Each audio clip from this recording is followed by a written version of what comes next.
October 2025. The air in Washington is tense, as lawmakers brace for another round of high-stakes political drama. The U.S. government shuts down, again.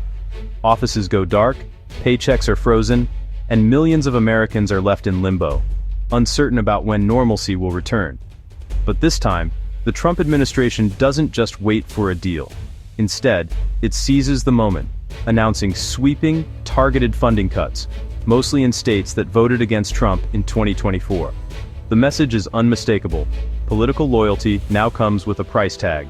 The news breaks first on social media, with Budget Director Russel Vought declaring victory over wasteful spending and the Green New scam. The administration's supporters cheer, while opponents are left reeling. The message is clear. This shutdown is a weapon, not a standoff.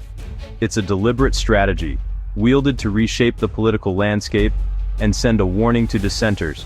The administration claims fiscal responsibility, arguing that tough choices are necessary, but critics see a calculated move to punish political opponents and deepen divisions. Federal funding, meant to serve all Americans, is now a tool for partisan warfare.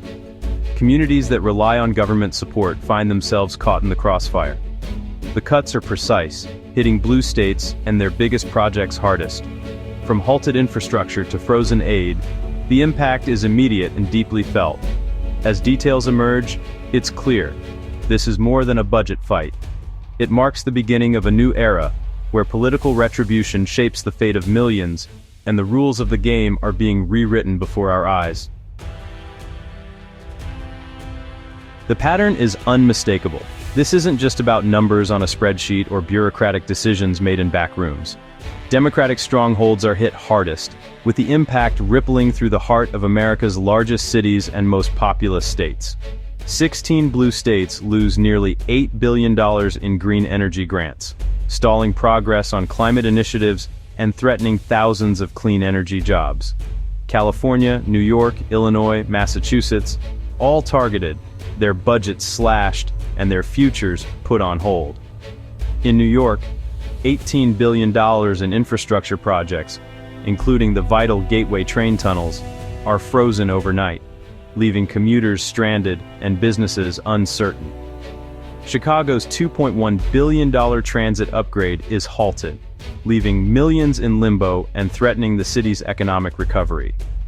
The Department of Homeland Security even calls for the National Guard in Illinois, escalating a budget fight into a security crisis and raising tensions on city streets. Meanwhile, Republican-led states are spared from the worst of the cuts, their projects and funding left untouched. Florida, a key Trump ally, receives a $608 million FEMA payout for immigration detention centers just before the shutdown, a move that raises eyebrows across the country. The contrast is stark. While allies are rewarded, opponents are punished, deepening the nation's political divide. The administration's approach is clear. Federal funding is now a tool for political payback, wielded with precision and intent. The message is unmistakable: support us, or pay the price. For millions of Americans, the consequences are real, and the stakes have never been higher. But the cuts don't stop at blue state borders. The interconnected U.S. economy means red districts feel the pain too. Republican Representative Mike Lawler's district, reliant on New York's commuter rails, is hit hard by the tunnel project's cancellation. In Montana, the axing of the Pacific Northwest Hydrogen Hub, a billion-dollar green energy project, devastates local job prospects, despite the state's support for Trump. Governor John Ford scrambles as economic plans collapse. The lesson: using federal funds as a political weapon backfires, hurting allies and opponents alike. The American economy isn't red or blue, it's deeply linked. Political targeting creates collateral damage everywhere. Outrage erupts. Democrats call the cuts mafia tactics and an assault on democracy. Senator Patty Murray and Senator Chris Murphy accuse the administration of weaponizing the budget to punish opposition. Even inside federal agencies, staffers describe the atmosphere as deeply troubled and partisan. Republicans mostly defend the moves. Senator Cynthia Lummis cheers the cuts as overdue. President Trump is unapologetic, calling Democrat agencies a scam and vowing to keep slashing. The divide is total. One side sees corruption, the other, a promise kept. The budget is now a battleground for America's political future. The White House insists it's about fiscal discipline, cutting unobligated clean energy funds to save $13 billion, but the evidence points to political payback.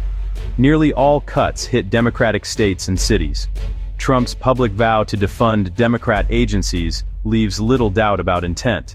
Critics call it naked corruption, a weaponization of executive power. If this were about saving money, the cuts would be spread evenly, not along party lines. Instead, Republican states are spared, and allies like Florida are rewarded. The budget becomes a tool for enforcing loyalty, not national progress. This sets a dangerous precedent for American governance. Behind the politics, real people suffer. Canceled infrastructure projects mean lost jobs, longer commutes, and struggling small businesses. Green energy cuts kill opportunities in emerging industries, from wind to hydrogen. In Chicago, transit freezes hit millions, especially low-income residents who rely on public transport. The most vulnerable bear the brunt of a fight they never chose. When government becomes a game of retribution, it's ordinary Americans who pay the price. The debate may be partisan, but the pain is universal. October 2025 marks a turning point in American history. Federal funding, once a tool for building the nation and serving the public good, is now wielded as a weapon. What was once a lifeline for communities, schools, and infrastructure has become a tool for political leverage, used to reward allies and punish dissenters. The principle of allocating resources by need and law is replaced by a system of patronage and punishment.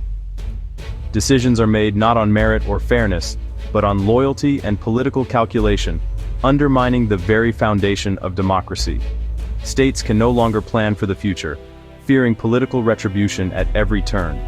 Governors and local leaders are left in limbo, uncertain if vital programs will be funded or cut, simply based on shifting political winds. The national economy suffers as vital projects stall, innovation is stifled, and progress grinds to a halt. Communities watch as construction sites go silent and research labs sit empty, dreams deferred by political gamesmanship. The idea that one can punish political opponents without harming the whole country is a dangerous illusion. Every act of retribution sends shockwaves through the nation, deepening mistrust and eroding unity.